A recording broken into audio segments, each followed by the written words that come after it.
Hi guys, welcome back to my channel. So today's video is an exciting one because I've been waiting to do this video for months now because I was waiting so long for the Apple Watch Series 6 for it to be announced by Apple, and finally a couple days ago Apple launched many different things, and one of them was the Apple Watch. So I had the Apple Watch Series 3, but I haven't used it in a very long time, and I was very excited to hear that Apple was coming with a new series, and it has a few different specs to it and they changed up a few things. I am gonna say though, if you have already the Series 5, I actually wouldn't upgrade to the Series 6 because it's kind of similar, but if you like upgrading, I sure you will like the Series 6. I am loving it so far, and I just wanted to do an unboxing for you guys because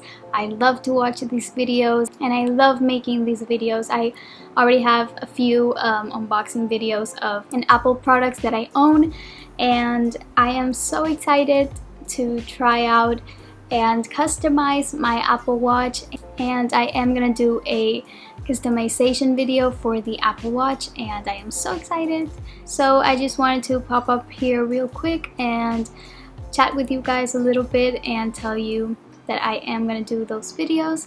And also, I hope you enjoyed my little montage of the unboxing. I know I love those videos. They are just so satisfying to watch. But yeah, I hope you enjoyed it. I am gonna put a few other clips right after this, so keep on watching for more clips of the Apple Watch and how it looks on the wrist and everything like that. So I hope you enjoyed this video and stay tuned for those clips, and I love you. Subscribe and welcome to the fam.